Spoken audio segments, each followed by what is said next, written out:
Welcome to Drips Media, a digital news channel. I'm Daniela Drips, and I'll now be covering the latest in stock market trends, economics, world events, and political news. Welcome back. Tonight, we delve into a whirlwind of political developments shaking North America. North of the border, Canada faces a pivotal election shaped by tense relations with the Trump administration. We'll bring you the latest projections and analysis. Stateside, President Trump hits his 100-day mark, and new polling reveals shifting public opinion, particularly on the economy. Plus, major changes at Harvard University as its diversity office undergoes a controversial rebranding under administration pressure. And inside the White House, a significant shakeup in the foreign policy team raises questions about stability and direction amid global crises. Stay with us for in-depth reports on these critical stories.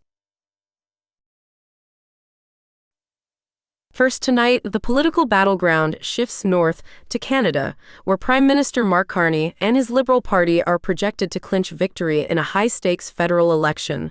This election has been heavily influenced by escalating tensions with President Trump's White House. CNN affiliate projections suggest the Liberals are on track for a fourth term, though a clear majority hangs in the balance. Carney, known for his background as a central banker, masterfully leveraged anti-Trump sentiment, galvanizing voters around the defense of Canadian sovereignty against perceived threats from Washington, including talk of annexation. While conservative leader Pierre Poilievre initially seemed strong post-Trudeau, Trump's aggressive tariffs and rhetoric reshaped the race. Carney's campaign hammered home his financial expertise and stressed the need for Canada to chart an independent course, less reliant on its southern neighbor.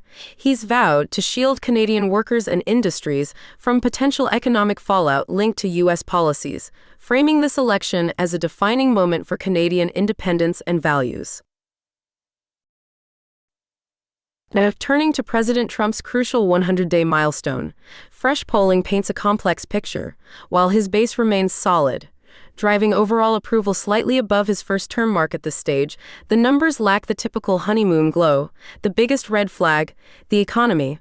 Voter confidence in Trump's handling of inflation and the fallout from global tariffs is eroding, reflecting concerns over market volatility and strained trade ties. Even on immigration, traditionally a stronghold, support shows signs of softening. A comprehensive new NBC News SurveyMonkey poll underscores the challenge.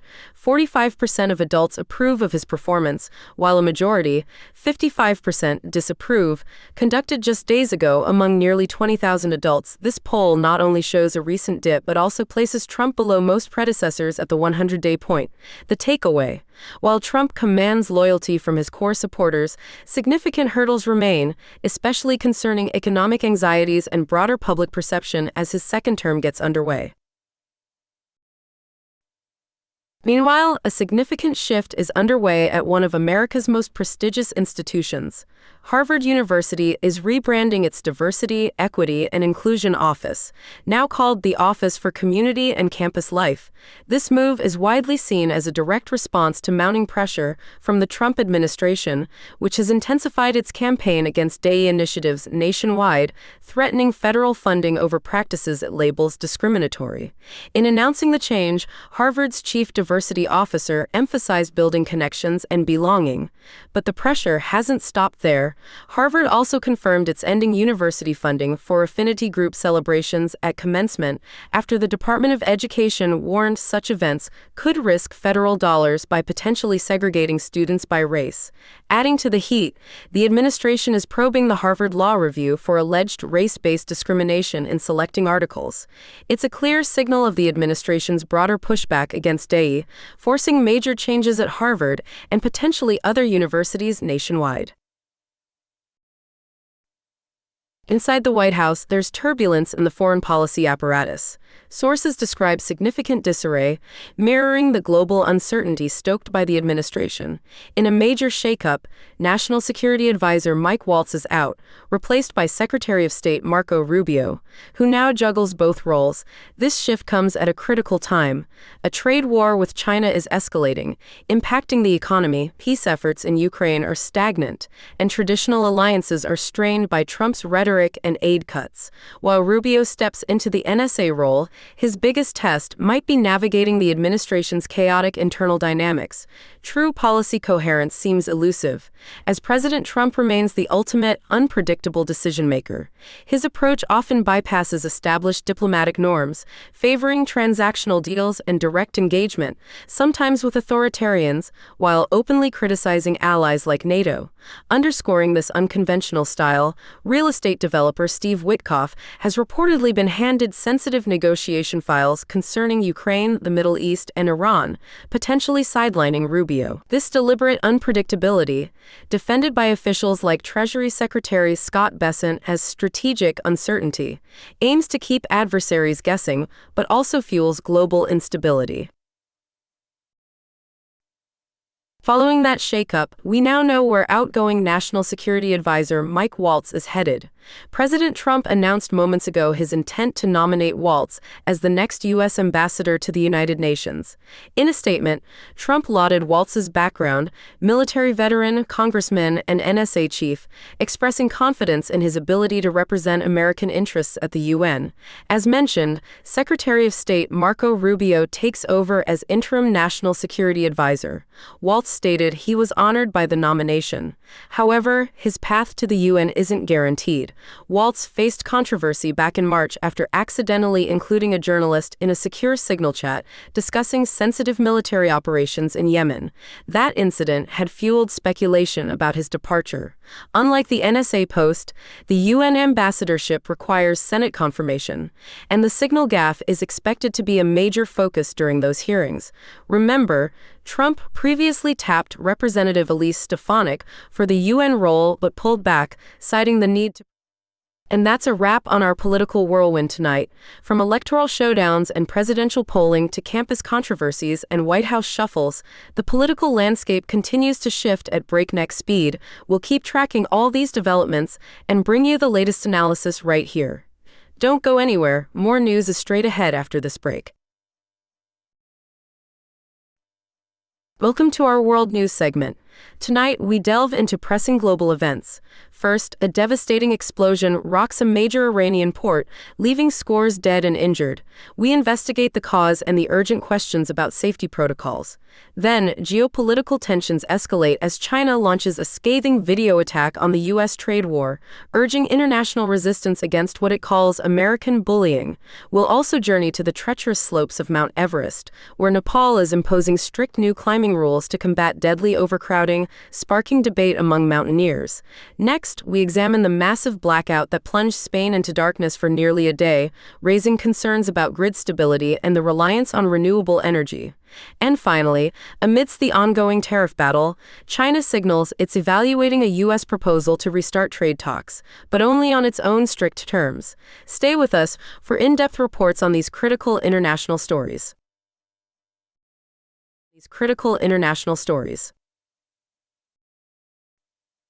Tragedy in Iran as a catastrophic explosion at the strategic port of Bandar Abbas claims at least 70 lives and injures over 1,000 people. Shocking eyewitness videos show a fire ripping through shipping containers, reportedly filled with chemicals, before igniting a much larger, devastating blast. While Iranian officials initially point to failures in safety protocols, a formal investigation is urgently underway to pinpoint the exact cause. An investigating committee has already cited a failure to observe safety principles and noted inconsistencies in statements. Iran's interior minister has conceded that safety measures at the facility were inadequate. Complicating the investigation are reports that the port recently received shipments of a chemical crucial for Iran's ballistic missile program, raising further questions. As rescue efforts continue and authorities probe the disaster's origins, this incident serves as a stark, horrifying reminder of the dangers posed by hazardous materials in vital transport hubs and the absolute need for rigorous safety enforcement. Beijing unleashes a fiery propaganda assault, with China's foreign ministry releasing a powerful video condemning the U.S. trade war under President Trump. The message is blunt: resist American bullying. The video argues that appeasing bullies is futile and declares China's unwavering resolve not to yield to pressure. Painting a picture of historical U.S. economic aggression, it references past actions against companies like Toshiba and Alstom, linking them to economic troubles in nations like Japan. China contrasts this narrative with its self-portrayal as a champion of free trade, casting the U.S. as a disruptive, hegemonic power. This video isn't just a sharp rebuke aimed directly at the Trump administration amid escalating trade tensions. It's a global rallying cry.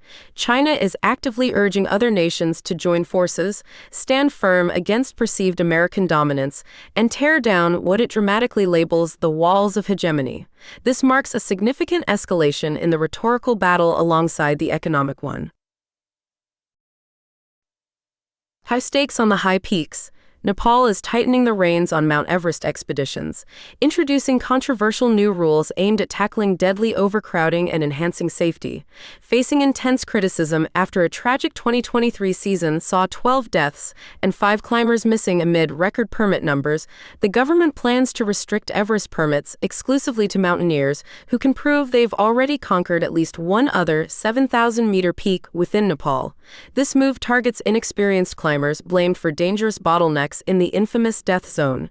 Furthermore, the new regulations mandate that lead guides must be Nepali citizens. However, international operators are pushing back, arguing experience on Astrosceni, 7,000-meter peak worldwide should qualify, and suggesting popular preparatory peaks like Amadablam or Denali be considered.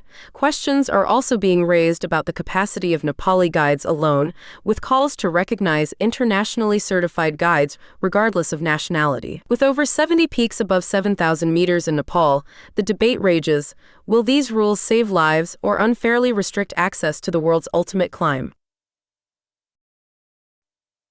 Lights out across Spain, the nation grappled with a massive near-nationwide blackout that plunged millions into darkness and took almost a full day, 23 agonizing hours, to completely resolve. The crisis ignited due to a critical failure. Connection problems in the southwest, combined with a sudden disconnection from the interconnected French power grid. This triggered a cascading effect, instantly wiping out a staggering 15 gigawatts of power generating capacity. Restoring electricity became a complex, painstaking process, requiring engineers to carefully re-energize the grid section by section, relying initially on hydro and gas plants, as nuclear reactors had automatically shut down for safety.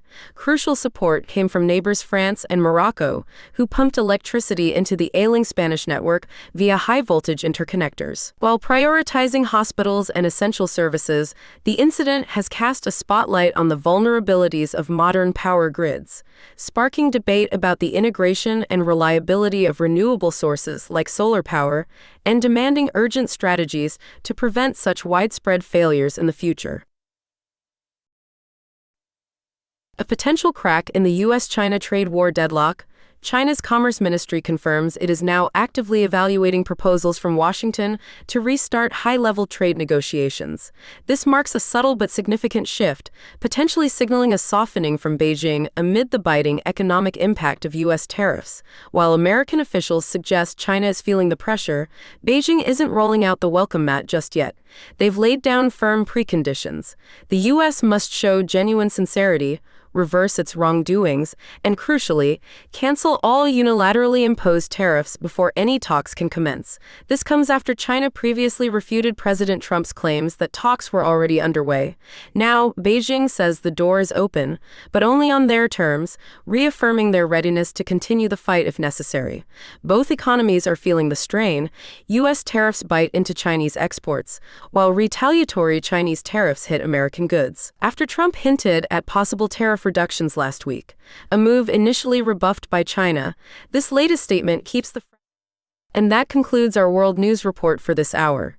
From the devastating aftermath of the Iranian port explosion and the escalating U.S.-China rhetoric to the high-altitude controversy on Everest and Spain's struggle with a massive blackout, we'll continue to bring you updates on these developing situations. Thanks for joining us. Stay informed and connected. Good night.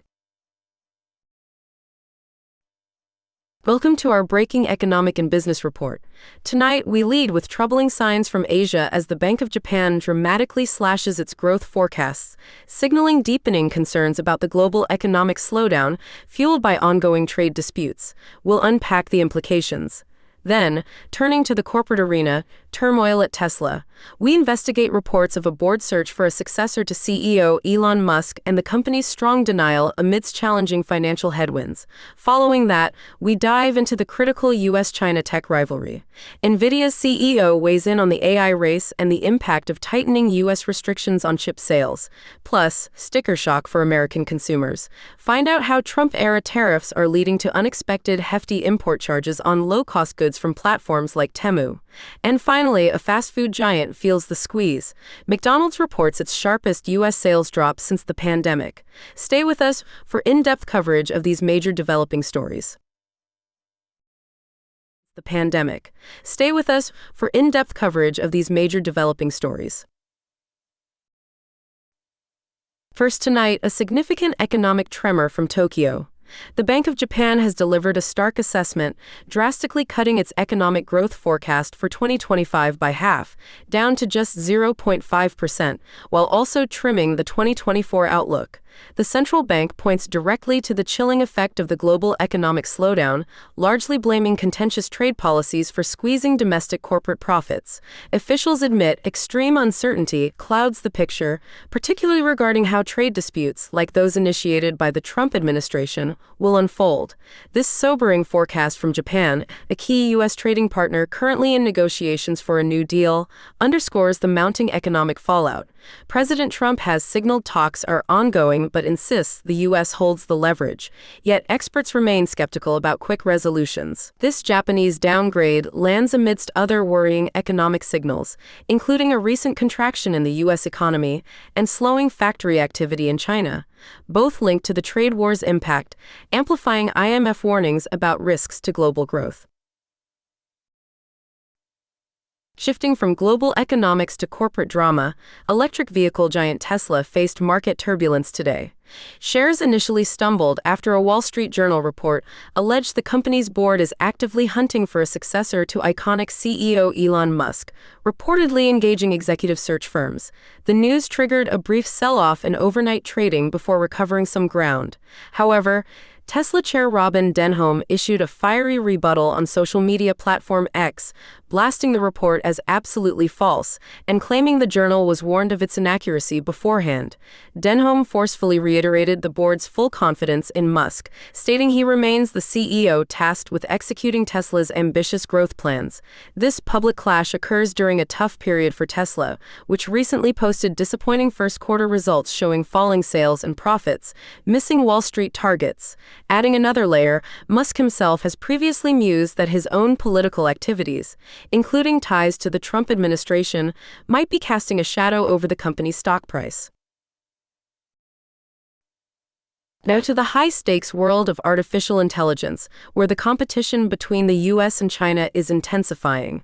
NVIDIA CEO Jensen Huang offered a candid assessment in Washington, D.C., declaring China is not behind in AI, describing the rivalry as an infinite race, with only a narrow gap currently favoring the U.S. Huang warned that China is making rapid strides, singling out tech giant Huawei as a formidable competitor making significant advances in critical areas like computing and networking.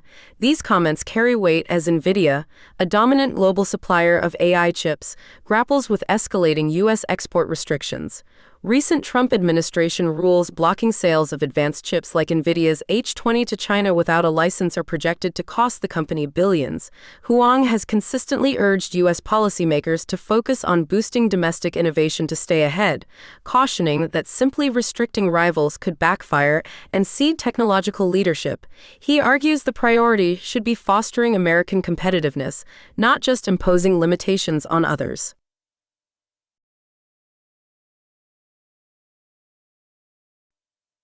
The ongoing trade tensions we discussed earlier are now hitting American shoppers directly in the wallet, particularly those seeking bargains on popular Chinese online platforms like Temu.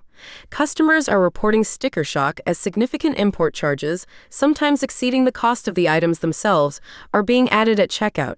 These surcharges are a direct result of tariffs enacted during the Trump administration's trade conflict with China. An NBC News investigation found startling examples. A $24 pack of shorts ballooning to over $56 after import fees, and even a $6 blender incurring an $8 import charge, while Temu notifies buyers about potential fees covering customs processes. The extra cost can more than double the final price for goods shipped directly from China. Interestingly, items shipped from U.S. warehouses, though potentially pricier initially, avoid these hefty import surcharges. Temu seems to be promoting these local options more prominently now. The company hasn't yet officially addressed these substantial price hikes hitting consumers. And it's not just online shoppers feeling the pinch. Fast food behemoth McDonald's is facing a significant slowdown, reporting its worst U.S. sales decline since the height of the pandemic in the first quarter of 2025. Despite promotions like movie tie-ins and value deals, fewer customers walk through the Golden Arches compared to last year. CEO Chris Kempczinski points to widespread consumer uncertainty about the U.S. economy, though he maintains confidence in navigating the headwinds. The company has been battling negative sentiment over past price hikes, especially among budget-conscious consumers. The reported 3.6% drop in same-store sales is the steepest slump since mid-2020 and coincides with unexpected news that the overall U.S. economy actually contracted slightly in the first quarter, its first decline since 2022. President Trump weighed in, blaming the Biden economy for the figures. And that concludes our comprehensive look at today's major economic and corporate developments, from the Bank of Japan's stark warnings and Tesla's leadership intrigue to the intensifying U.S.-China AI rivalry, the real-world impact of tariffs on shoppers, and the challenges facing consumer giants like McDonald's. The economic landscape is clearly shifting, driven by policy changes, global pressures, and evolving consumer behavior. We'll continue to track these critical stories and bring you the latest updates. Don't go away. Much more news is straight ahead right after this break. Welcome back to our market update. Tonight, the spotlight is on tech giant Apple as it unveils its crucial second quarter earnings. Did the iPhone maker meet Wall Street's high expectations, or are there clouds on the horizon? We've got the breakdown of the key numbers, the triumphs, and the surprising misses that could impact your investments. Stick around as we dissect Apple's performance and what it signals for the broader market coming up right now. Or are there clouds on the horizon? We've got the breakdown of the key numbers, the triumphs, and the surprising misses that could impact your investments. Stick around as we dissect Apple's performance and what it signals for the broader market coming up right now. All right, let's dive into those Apple numbers. The tech behemoth reported its fiscal Q2 results, managing to top overall analyst forecasts. Adjusted earnings per share landed at $1.65, just above the expected $1.62, while total revenue clocked in at $95.4 billion, beating the $94.6 billion prediction. The powerhouse behind this beat? Unsurprisingly, the iPhone, which generated a staggering $46.8 billion, significantly outperforming expectations. Mac and iPad sales also impressed. However, the picture isn't entirely rosy. Apple's Vital Services division, a key engine for growth, reported revenues that missed analyst targets. Likewise, the wearables, home, and accessories category fell short, adding to the concern revenue from the critical. And that wraps up our deep dive into today's market-moving news. Apple's mixed results underscore the dynamic shifts happening in the tech sector. We'll continue to monitor these trends and bring you the sharpest analysis. Don't touch that dial. There's plenty more news heading your way right after the break. Thanks for following Drips Media. Welcome to Drips.